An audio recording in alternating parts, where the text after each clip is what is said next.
جو کلیدی کردار ادا کرتی ہے وہ معرفت ادا کرتی ہے. پوری عمر آپ سجدے کیے جائیے بغیر معرفت کے، کوئی سجدہ قابل قبول نہیں ہوگا.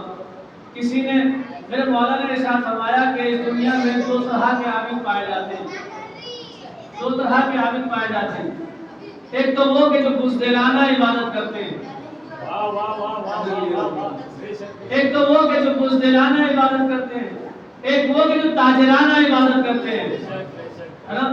ایک بزدلانہ عبادت، ایک تاجرانہ عبادت. لوگوں نے استفسار چاہا، مولا تفسیر کر دیجئے بزدلانہ عبادت کیا ہے، یہ تاجرانہ عبادت کیا ہے؟ کہا کہ کچھ لوگ تو جہنم کے خوف سے عبادت کرتے ہیں.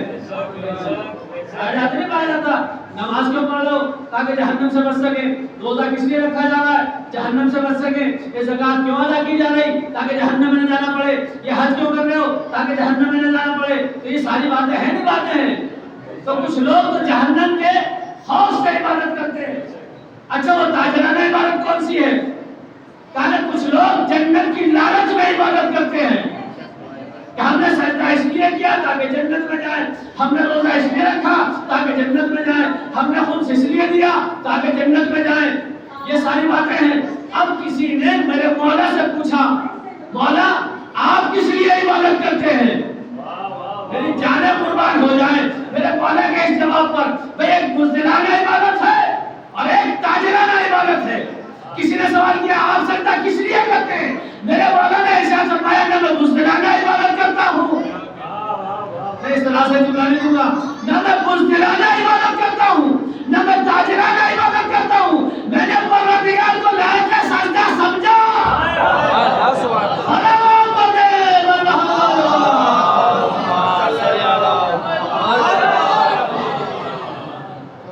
وہ لائق سجدہ ہے اس لیے میں نے سجدہ کیا، وہ معبود ہے اس لیے میں نے عبادت کی.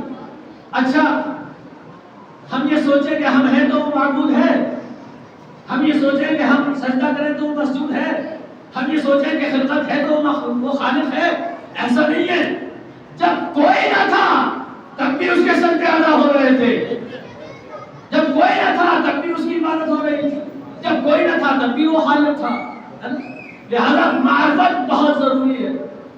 آپ بہت بڑے بڑے کام نہ کریں، معرفت کے ساتھ میں کوئی ایک چھوٹا سا کام کر دیں، وہی اللہ کو پسند ہے. تو میرے ساتھ رہیے گا. میں نہیں کہتا کہ آپ کوئی عہد کے مانند سونا قربان کریں، سونا صدقہ دیں، ہے نا؟ نہیں کہتا. ہاں معرفت کے ساتھ میں کسی مومن کو دیکھ کے مسکرا دیں. اللہ کے قابل بولے. دیکھیے توجہ کیجیے آپ، اگر ہم انبیاء و مرسلین کی حیات کا تجزیہ کریں تو ہمیں ملے گا کہ انہوں نے ہمیشہ اپنے صحن حیات کو اشکائے غم و حزن کے چراغوں سے منور رکھا. کبھی قہقہا مار کے ہنسنا پسند نہیں کیا، کبھی بھی قہقہا مار کے ہنسنا پسند نہیں کیا، جبکہ ہنسنا اور رونا دونوں فطری شے ہے، لیکن انبیاء نے کبھی بھی ہنسنا پسند نہیں کیا.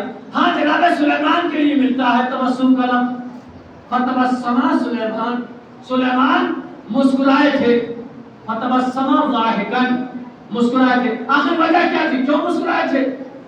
جناب سلیمان اپنے ساتھ اپنے لاؤ لشکر کے ہمراہ ایک وادی نمل سے گزر ہوا. وادی نمل سے گزر ہوا. وادی نمل کسے کہتے ہیں؟ چیونٹیوں کی وادی.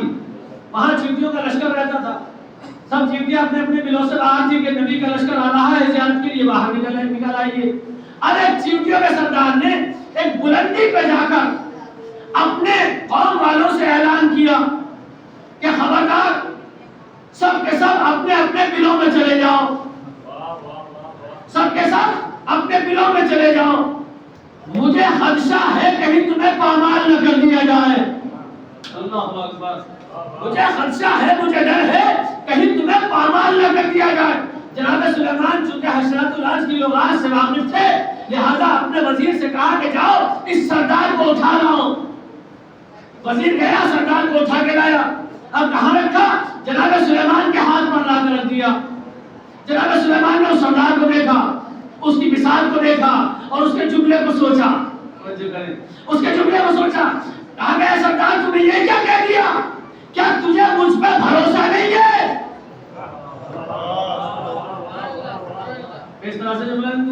بیدار ہو کر سنیے گا انشاءاللہ محسوس ہوں گے. کیا تجھے مجھ پہ بھروسہ نہیں ہے؟ آپ نے ہزاروں مرتبہ سنا ہوگا لیکن مجھے نتیجہ عرض کرنا ہے. اگر نیا نتیجہ نکلے تو مجھے یقین دلائیے گا کہ بات آپ تک پہنچ گئی ہے. ہاتھ پہ لا کے رکھا, کہا کہ تم نے یہ کیا کہا؟ کیا تجھے مجھ پر بھروسہ نہیں ہے؟ کہا کہ یا نبی اللہ آپ پر تو بھروسہ ہے, آپ کے اصحاب پر بھروسہ نہیں ہے. آپ کے اصحاب پر بھروسہ نہیں ہے. بھائی چھوٹا سا جانور ہے لیکن زمانے کو بہت بڑا درس دے گیا. بھائی جاگ کے سنیے, بھائی جاگ کے سنیے. چھوٹا سا جانور ہے جس کی کوئی اوقات نہیں, جس کی کوئی مثال نہیں, لیکن زمانے کو بہت بڑا درس دے گیا. دیکھو نبی کے ساتھ ہو جاوے نا کمال نہیں ہے, بلکہ نبی کی تعلیمات پہ عمل کر لینا کمال ہے.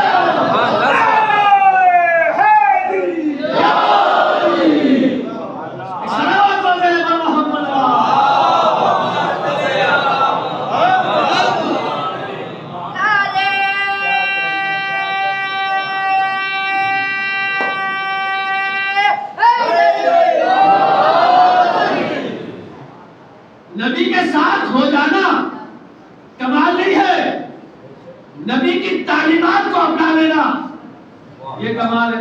اچھا جب فصاحت زبانی کو دیکھا کہ کس قدر فصیح ہے یہ سردار, ایک سوال اور کر لیا جناب سلیمان, بتا اس وقت تو افضل ہے یا میں افضل ہوں؟ اللہ کیا سوال کر لیا جناب سلیمان نے. بھائی چیوٹی کہاں اور اللہ کا نبی کہاں؟ ہاتھ پر رکھ کے کہا کہ بتا تو اس وقت افضل یا میں افضل ہوں؟ اس نے نندے نندے ہاتھوں میں جوڑا, یا نبی اللہ گستاخی معاف ہو, یا نبی اللہ گستاخی معاف ہو. یہ صلوات پڑھ محمد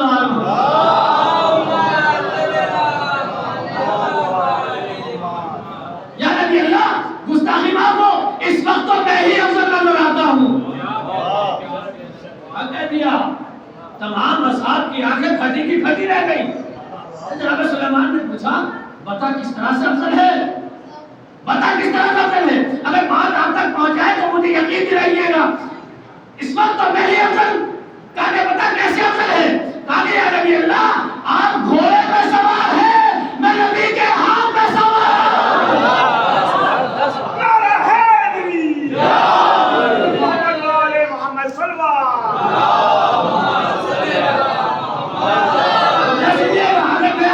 ہوں. بالکل نہ بولیے گا, آپ کی مرضی چاہے جیسے سن لیجیے گا. اس وقت تو میں ہی افضل, آپ گھوڑے پہ سوار ہیں, میں نبی کے ہاتھوں پہ سوار ہوں.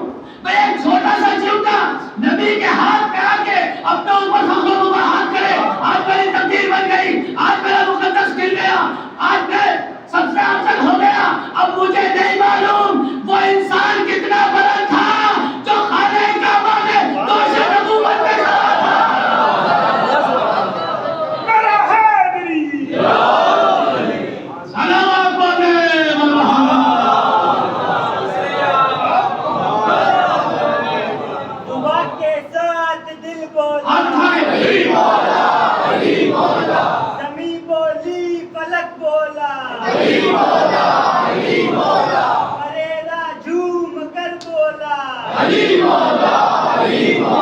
شاہ مردہ شیر ازدہ قوت پروردگار لا الہ الا اللہ ذو الفقار. نعرہ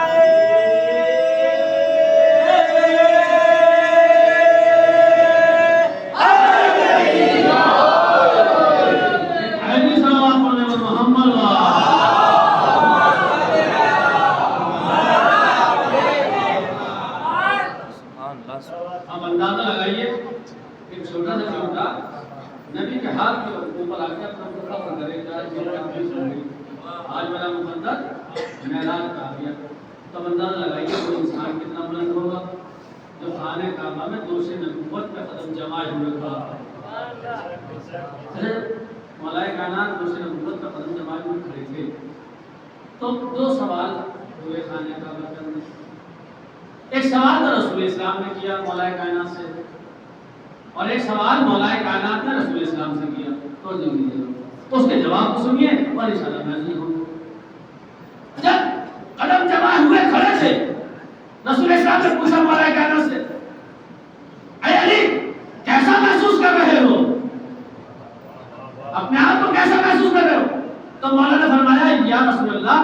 میں اپنے آپ کو اتنا بلند محسوس کر رہا ہوں، اگر چاہوں تو ہاتھ بڑھا کے ستاروں کو زمین پر اتار لاؤں۔ اپنے آپ کو اس قدر بلند محسوس کر رہا ہوں کہ چاہوں تو ہاتھ بڑھا کر ستاروں کو زمین پر اتار لاؤں۔ اب جب یہ جواب سن لیا، مولا کائنات نے جس کام کے لیے رسول اسلام نے بلند کیا تھا، جب وہ کام کر چکے، اب جست لگا کے زمین پر آئے۔ اب جیسے زمین پر آئے، میرے مولا نے پھر رسول اسلام سے سوال کیا، یا نبی اللہ، میں اس قدر بلندی پر تھا کہ ہاتھ بڑھاتا تو ستاروں کو چھو لیتا، اتنی بلندی سے میں زمین پر آیا، اس قدر بلندی سے میں زمین پر آیا، میرے چوٹ نہیں لگی، آخر وجہ کیا ہے؟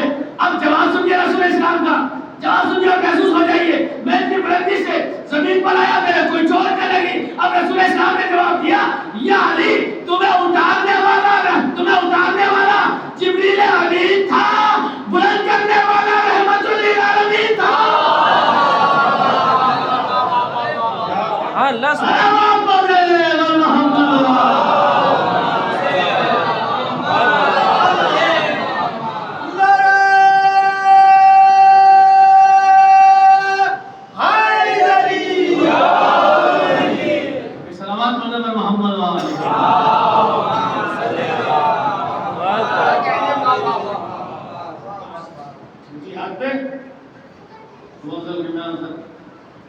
جب اس کی فصاحت زبانی دیکھی، فتبسما، جناب سلیمان مسکرائے۔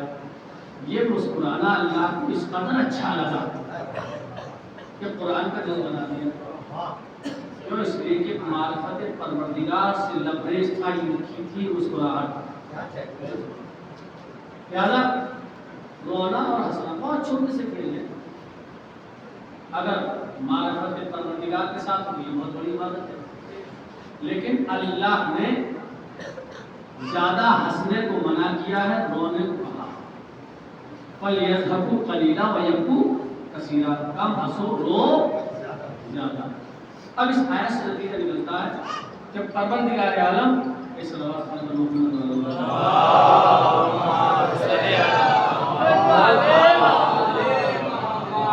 پروردگار عالم نہ بے محل رونا پسند کرتا ہے، نہ بے محل ہنسنا پسند کرتا۔ ابھی کیسے پتہ چلے کہ کون بے محل رویا، کون بر محل رویا؟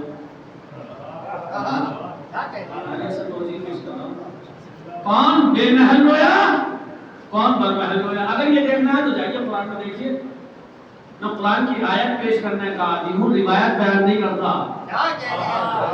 کوئی کہتے ہیں اسلام ضعیف ہے، روایت نہیں آیا اوپر سے، قرآن سے آیت لایا ہوں، کوئی کہے کہ آیت ضعیف ہے، زبان پر پروردگار کا عذاب نازل ہو جائے گا، زبان گم ہو کے رہ جائے گی۔ تو جا کے دیکھیے، اگر یہ دیکھنا کون بے محل رویا، کون بر محل رویا، اللہ نے ارشاد فرمایا، خروا سجدا و بکیا، ان لوگوں کی شان یہ ہے کہ وہ روتے روتے سجدے میں گر جاتے ہیں۔ لیکن موضوع سے متمسک ہو رہا ہوں، وہ روتے روتے سجدے میں گر جاتے ہیں۔ اس کا مطلب یہ ہے کہ اگر رونا معرفت پروردگار کے لیے ہو تو رونا بیکار سجدہ ہے، رونے سے عبادت پروردگار عالم کی شان دوبالا ہوتی ہے، اور جب اس طرح کا رونا ہو تو پروردگار بھی تعریف کرتا ہے، کیوں؟ اس لیے کہ یہ رونا برمحل ہے، برمحل ہے۔ اب اگر یہ دیکھنا کون بے محل رویا تو اس انداز کی آیت قرآن میں اللہ نے نازل کی ہے، پڑھوں ایک صلوات کا سہارا دے تو پڑھتا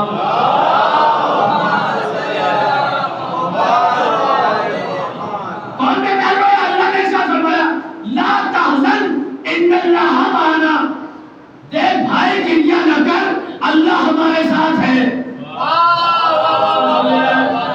دیکھ بھائی گریہ نہ کر، اللہ ہمارے ساتھ ہے۔ اب یہاں رونے کی تعریف نہیں ہو رہی ہے، بلکہ رونے میں ڈانٹا جا رہا ہے، اس لیے رونا بے محل تھا، برمحل نہ تھا۔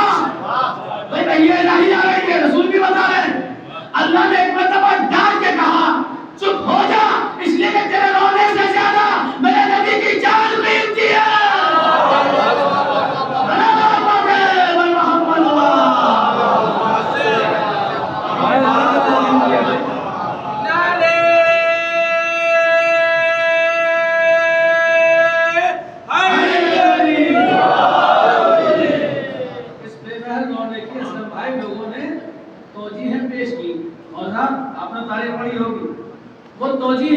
سامنے بیان کر رہا ہوں، پھر آگے بڑھ جاؤں گا، چند لمحے آپ کو جو ہے آپ کرنا چاہتا ہوں۔ پہلی وجہ جو تاریخ میں بیان کی ہے کہ وہ اس لیے روئے تھے کہ انہیں سانپ نے کاٹ لیا تھا، انہیں سانپ نے کاٹ لیا تھا۔ کوئی کہتا نہیں وہ اس لیے روئے تھے کہ انہیں اژدہے نے کاٹ لیا تھا۔ یہ ساری باتیں ہیں نہیں ہیں؟ میں کہتا ہوں دروغ اور حافظ نباشت، جھوٹے کے حافظہ وافظہ تو ہوتا نہیں، اسے یاد آتا نہیں ہے۔ مثل مشہور ہے، سانپ کا کاٹا روتا کب ہے؟ سوتا ہے۔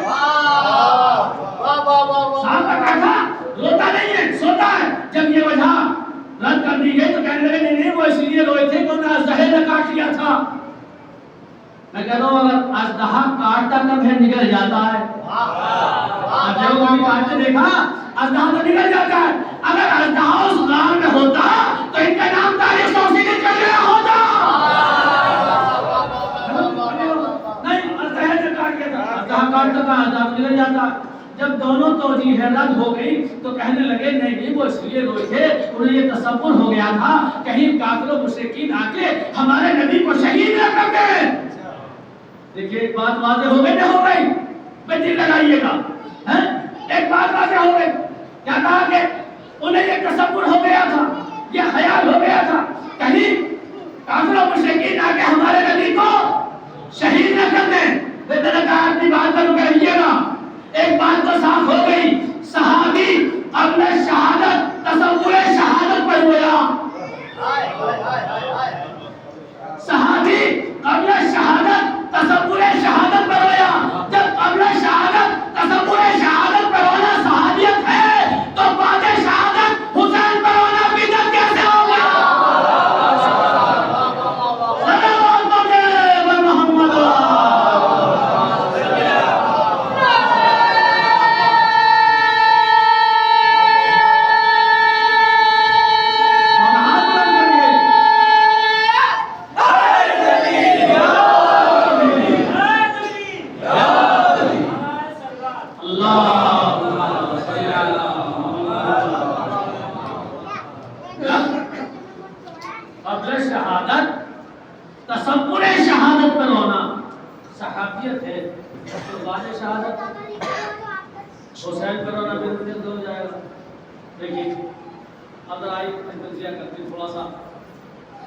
اللہ کو کسی کا ہنسنا پسند ہے، رونا نہیں۔ ایک صلوات پڑھنے پر محمد والا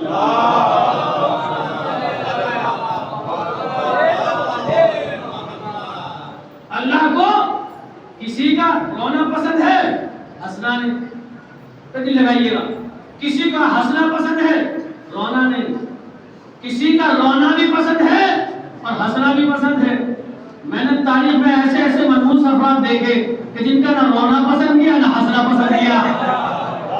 ہنسے تو کہتے ہیں فریادے کو غلیرہ، خبردار کم ہنسو، اور جب روئے تو کہتے ہیں لا تحزن ان اللہ معنا، گریہ نہ کرو اللہ ہمارے ساتھ ہے۔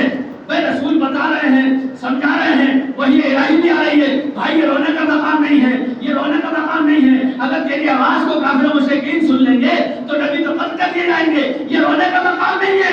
اس وقت رو نہیں، وہی بھی آ رہی ہے، رسول بھی بتا رہے ہیں، مگر ضد کا کیا علاج؟ بھائی ایک لفظ کو بدل کے نکتہ دوں گا، میرے ساتھ رہیے گا، اگر ذہن ادھر ادھر بچتا تو آپ محسوس نہیں ہوں گے، لفظ کو بدلنا فقط اور نکتہ ہو جائے گا۔ اب ضد کا کیا علاج؟ یہ ضدی نبی سے چپکا تو رہا، چپکا نہ ہوا۔ سلام علیکم محمد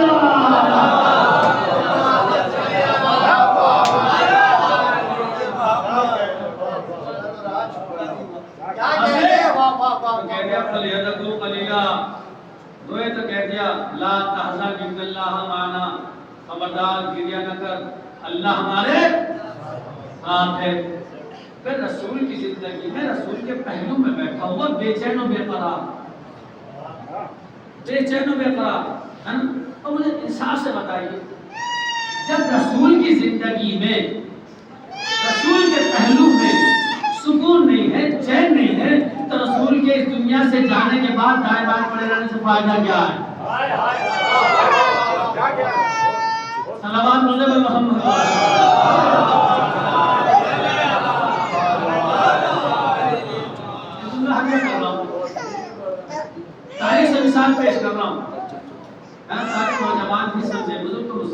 بیان تھے بچوں کے لیے میں اس پڑھا کرتا ہوں، سمجھیں گے؟ جناب عزیز اور جناب عزیر دونوں دو سگے بھائی اور دونوں ہی ایک وقت میں نبی ہیں۔ جناب عزیر تبلیغ کے لیے گھر سے چلے، اور چونکہ اس زمانے میں کوئی آج کا تو زمانہ ہے نہیں کہ ہوائی جہاز کا سفر ہو اور ٹرین کا سفر ہو، راجدھانی کا ٹکٹ ہونا چاہیے اور شتابدی کا ٹکٹ ہونا چاہیے جب ہم تبلیغ کے لیے جائیں گے، نہیں اس زمانے کا دور کہ جب گھوڑے کی گدھے کی سواری تھی، ان کی سواری تھی، خچر کی سواری تھی، دور دور تک انبیاء جایا کرتے تبلیغ کے لیے، لہٰذا انہوں نے اپنی سواری لی، قرآن میں لکھا ہوا گدھا ہے سواری کا، اور چونکہ بہت دور تک جانا لہٰذا کھانا بھی ساتھ میں لیا تاکہ راستے میں کھانا بھی کھایا جا سکے، پانی بھی پیا جا سکے۔ جناب عزیر کا ایک صحرا سے گزر ہوا، قرآن سے پڑھا، اپنے پاس سے کچھ پڑھنے کا عادی ہوئی نہیں، چلے صحرا میں دیکھا کچھ مردار پڑے ہوئے ہیں اور جانور انہیں کھا رہے ہیں، پھر جانور پر حملہ کرتے ہیں، وہ دوسرے کو کھا جاتے ہیں، کچھوں کی ہڈیاں پڑی ہیں، کچھوں کی ہڈیوں کا پتہ نہیں، سرما بن چکا ہے۔ جناب عزیر نے دستے دعا بلند کیے، پروردگار تو نے کیسے زندہ کرے گا؟ اللہ اکبر، پروردگار تو نے کیسے زندہ کرے گا؟ یہ دعا ہونی تھی، اللہ نے ملک الموت کو بھیجا کہ جاؤ عزیر کی روح کو قبض کر لو، یہ تو دعا مانگی تھی، اللہ کو بتانا چاہیے تھا کیا ہم ایسے زندہ کریں گے، لیکن نہیں، پروردگار بھی پریکٹیکل پہ یقین رکھتا ہے، اب پریکٹیکلی سمجھائے گا۔ اللہ نے ملک الموت کو بھیج دیا اور روح کو ملک الموت نے قبض کر لیا، جب دوبارہ جگایا اور پوچھا اللہ نے اے عزیر کتنے دن سوتے رہے؟ کتنے دن سوتے رہے؟ جناب عزیر نے فرمایا یومن او بعض یومن، میں ایک دن سویا ہوں یا اس سے بھی کم سویا ہوں؟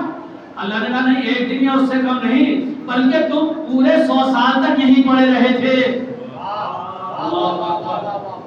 پورے 100 سال تک اسی صحرا میں پڑے رہے تھے، تمہاری ہڈیوں کا سرما بن گیا تھا۔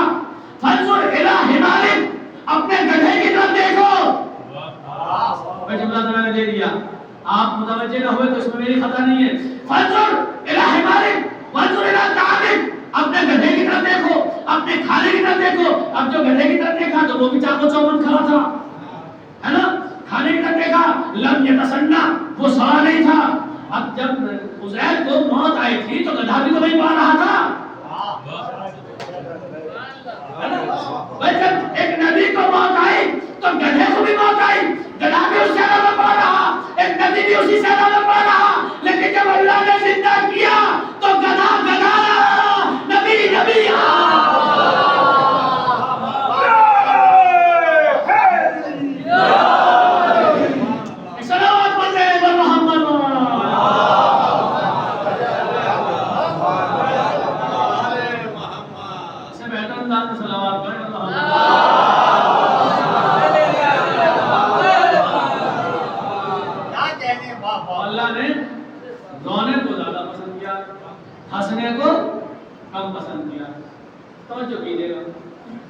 ایک ایسی چیز آپ کو سناتا ہوں جس میں ہدایت کی بات کی۔ رسول اسلام ایک راستے سے گزرے چلے جا رہے تھے، کیا دیکھا ایک آدمی قہقہا مار کے ہنس رہا۔ رسول اسلام کی شکل پہ بل پڑ گئے، جبھی پہ بل پڑ گئی، شکل پڑ گئی۔ کہا کہ اے شخص کیا تجھے جنتی ہونے کا یقین ہو گیا ہے جو تو قہقہا مار کے ہنس رہا؟ اس کا مطلب یہ ہے کہ اسی کو حق ہے ہنسنے کا کہ جسے جنتی ہونے کا یقین ہو گیا، جسے جنتی ہونے کا یقین ہو گیا۔ صلوات علی محمد۔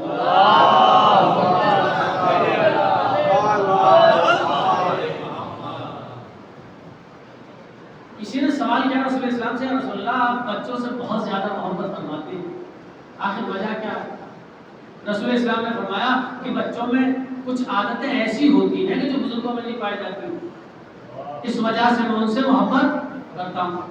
کہا کہ یا رسول اللہ کون سی عادتیں ہوتی ہیں؟ کہا کہ سب سے پہلی عادت ان کے اندر یہ ہوتی ہے کہ انہیں جو کچھ دیا جاتا ہے وہ اسی وقت کھا لیتے ہیں، اسی وقت کھا لیتے ہیں، دوسرے دن کے لیے ذخیرہ کر کے نہیں رکھتے۔ گویا وہ پوری دنیا کو اس بات کا رس دیتے ہیں کہ رازق پروردگار ہے، جس نے آج دیا وہ کل بھی دے گا، جس نے آج دیا وہ کل بھی دے گا۔ اچھا دوسری بات کیا پائی جاتی ہے؟ دوسری عادت بچوں میں یہ پائی جاتی ہے کہ وہ بات پہ لڑتے ہیں، لیکن دوسرے ہی بات آپس میں مل جاتے ہیں، ان کے دل کینے بغض حسد سے پاک ہوتے ہیں۔ تیسری عادت ان کے اندر یہ پائی جاتی ہے کہ وہ اکثر مٹی کے گھروندے بناتے ہیں۔ آپ نے دیکھا ہوگا، آپ گھر بنانے کے لیے ریت لے کر آئے، بچے آئیں گے اس میں پیر دیں گے اور گھروندے بنانا شروع کر دیں گے کہ یہ کمرہ ہے اور یہ باورچی خانہ ہے، یہ لیٹرن ہے، یہ باتھ روم ہے، یہ دیواریں ہیں۔ جب کھیل چکے ہوتے ہیں تو اس کو پھر مٹا دیتے ہیں، پھر مٹا دیتے ہیں اور چلے جاتے ہیں۔ یہ پوری دنیا کو درس دیتے ہیں کہ دنیا ایک دن ایسے ہی آباد کی گئی تھی اور قیامت آئے گی تو ایسے ہی برباد ہو جائے گی۔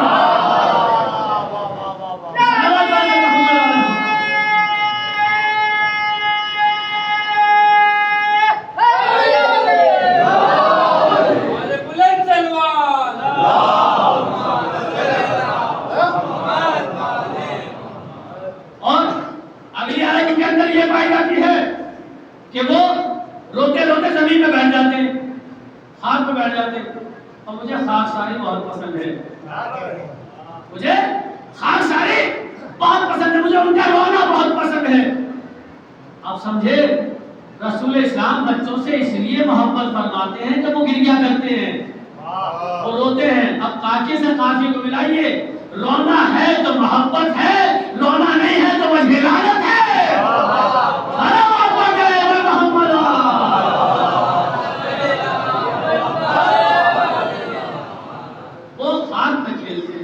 خاکساری بہت پسند ہے۔ خاک کو عربی میں، مٹی کو عربی میں کہتے ہیں تراب۔ رسول اسلام فرماتے ہیں کہ مجھے تراب بہت پسند ہے، مجھے تراب بہت پسند ہے۔ اب ظاہر سی بات ہے کہ جو ترابی نہیں ہو سکتا وہ بھوترابی کیسے ہو سکتا ہے؟ صلوات پڑھنے والا محمد۔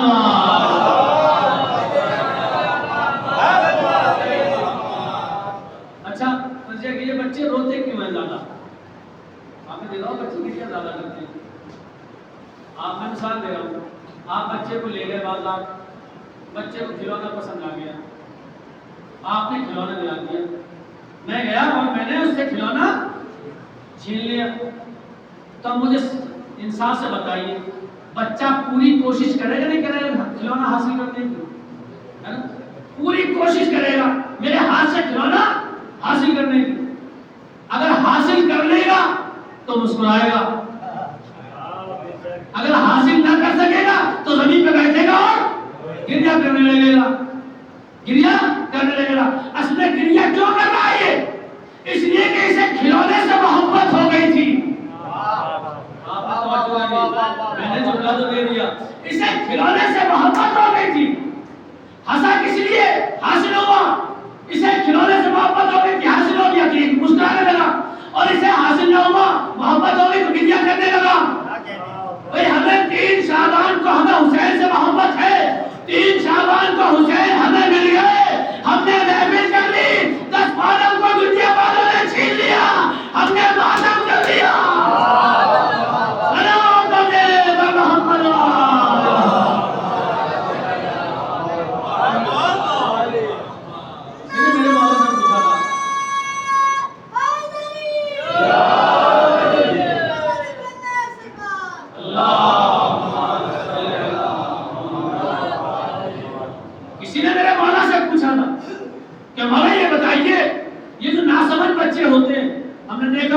ابھی پیدا ہوا 1 گھنٹے کا 2 گھنٹے کا یا 1 دن کا، وہ کبھی کبھی مسکراتا ہے بچہ اور کبھی رونے لگتا ہے۔ آپ نے بھی دیکھا ہوگا بچے جو گھر میں نہ سمجھ ہوتے ہیں، نادان بچے ہوتے ہیں، وہ سوتے میں کبھی مسکرانے لگتے ہیں کبھی رونے لگتے ہیں۔ آخر وجہ کیا ہے؟ میرے مولا نے ارشاد فرمایا کہ بچہ روتا کیوں ہے اور مسکراتا کیوں ہے؟ بچہ مسکراتا ہے اس لیے کہ اللہ کے حکم سے جبریل اس کے پاس آتے ہیں۔ اپنے بچوں کی قدر کیا کیجئے بھائی، بچہ جو ماں کی آغوش میں بیٹھا ہوا ہے، لیٹا ہوا ہے، سو رہا ہے، کبھی مسکراتا ہے کبھی رونے لگتا ہے۔ بچوں کی قدر کیجئے، جب وہ مسکراتا ہے تو جبریل اس کے پاس آتے ہیں، اور جب جبریل جانے لگتے ہیں تو وہ گریا کرتا ہے۔ تو جبریل کون ہے؟ معصوم فرشتہ. اب یہ فطرت ہے نا، جب معصوم آتا ہے تو فطرت مسکراتی ہے. جب معصوم جانے لگتا ہے تو فطرت گریہ کرتی ہے. اب کسی کو کیا حق ہے کہ فطرت میں بدعت کا پہلا بٹھا.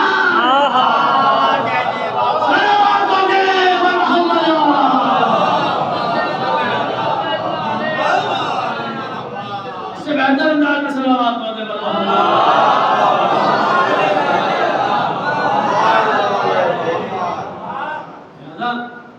اللہ نے رونے کو زیادہ پسند کیا، ہنسنے کو زیادہ پسند نہیں. دیکھیے میں تو ایک بات جانتا ہوں کہ جو نبی کی بات کو مانے گا تو جنتی ہے، جو نبی کی بات کو نہیں مانے گا تو جہنمی ہے. نبی کی بات کو مان لیا دور رہتے ہوئے تو دور رہتے ہوئے جنتی، اور نبی کی بات کو نہ مانا پاس بیٹھے ہوئے تو پاس بیٹھے جہنمی. اب یہ اپنے اپنے مقدر کی بات ہے، اپنے اپنے قسمت کی بات ہے. کوئی رو رو کے جنت خرید لیتا ہے، کوئی رو رو کے جنت کو گنوا دیتا ہے.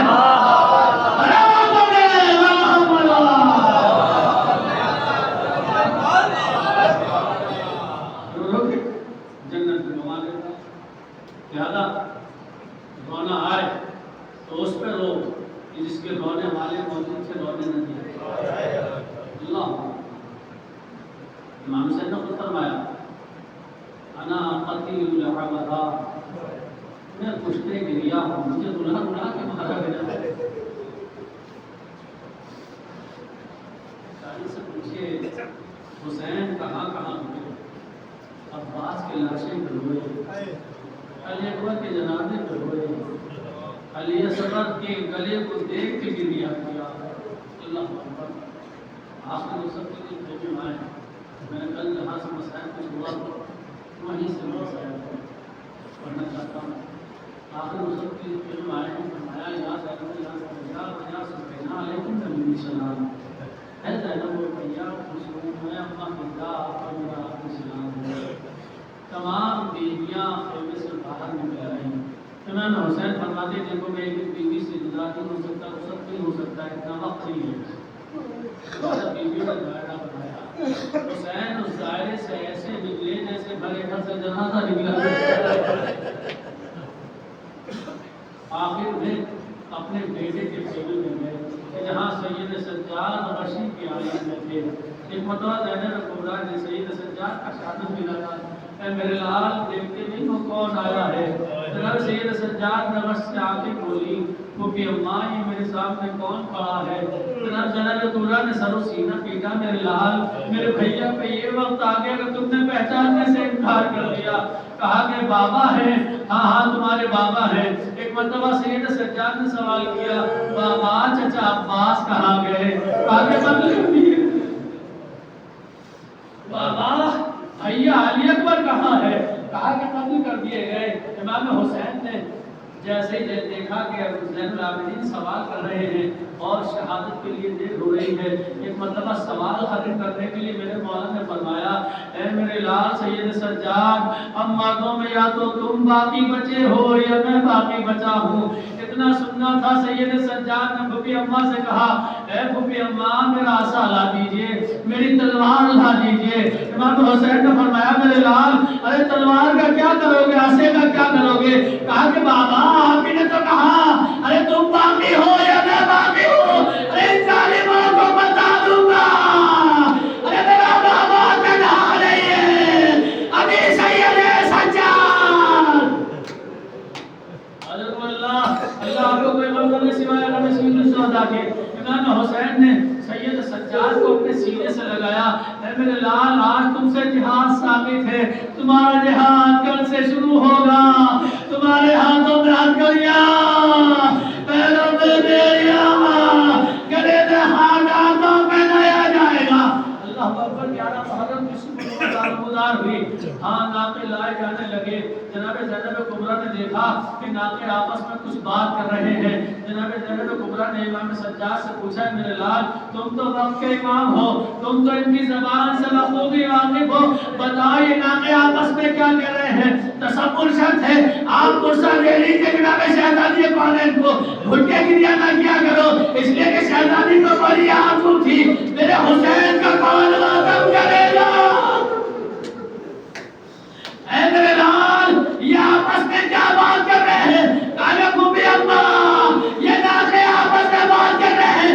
اے دیکھو ہماری پشتوں پر مخدرات عصمت و طہارت سوار ہونے والی ہے، خبردار تیز رفتار سے نہ چلنا، ایسا نہ ہو کوئی بچہ ہماری پشت گر کے شہید ہو جائے۔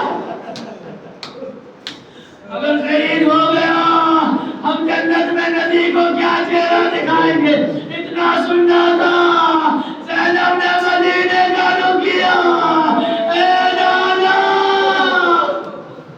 ارے جانور ہماری عظمتوں کے قائل، آئیے مسلمان جنہوں نے ہمیں اللہ کے مانا، اللہ اکبر۔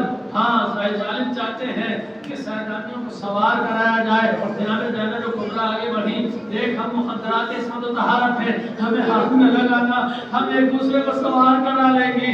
جناب زینب کبریٰ نے کہا اے اماں فضا آؤ میں تمہیں سوار کراتی ہوں، اے لیلا آؤ میں تمہیں سوار کراتی ہوں۔ جب تمام بیویوں کو سوار کرا لیا، اب تک تنہا زینب کھڑی ہوئی ہے۔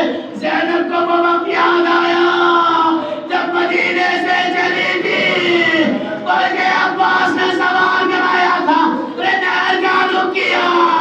اے میرے غیرتدار بھیا، جب مدینے سے چلی تھی بڑے اہتمام سے سوار کرایا تھا، اب کربلا سے بہن جا رہی ہے، کون سوار کرا رہے؟ جناب پورا کی جب اس بات کو سنا، سید سجاد نے مردے ہاتھوں کو سنبھالا، قوم کو سنبھالا، زنجیر کو سنبھالا، پھوپھی اماں میں آپ کو سوار کراؤں گا، چچا نہیں ہے تو یہ بھتیجا موجود ہے، مردے ہاتھوں سے سوار کرایا۔ یہ قافلہ اس شان سے چلا، آگے آگے سرحائے شہداء ہے، پیچھے پیچھے مخدرات عصمت و طہارت کا قافلہ ہے، منادی ندا دیتا جاتا ہے اے تماشائیو آؤ، یہ علی کی بیٹیاں ہیں، یہ نبی کی نواسیاں ہیں۔ اللہ اکبر، تماشائی آئے مگر خالی ہاتھ نہ آئے، اپنے ہاتھوں میں پتھر نہیں کرتے۔ زینب کی طرف پتھر مارے جانے لگے۔ اللہ اکبر، یہ قافلہ وہاں سے گزارا گیا جہاں لاشائے شہداء بے گور و کفن پڑے ہوئے تھے۔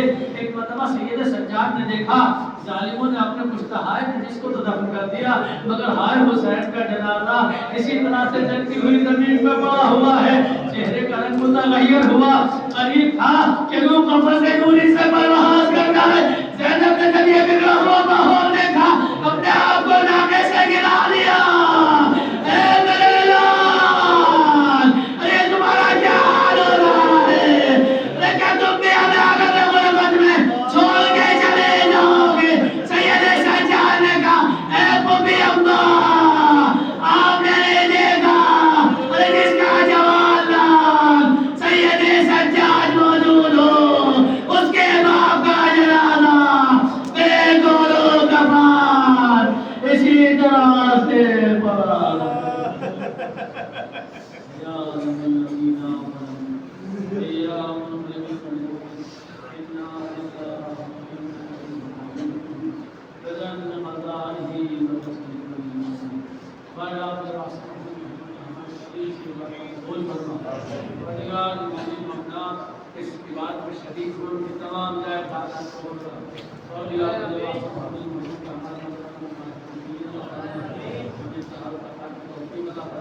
مقامہ کی انتصار کی حفاظ فرما، امام زمانے کے ظہور و تعجیل فرما، امام یا آپ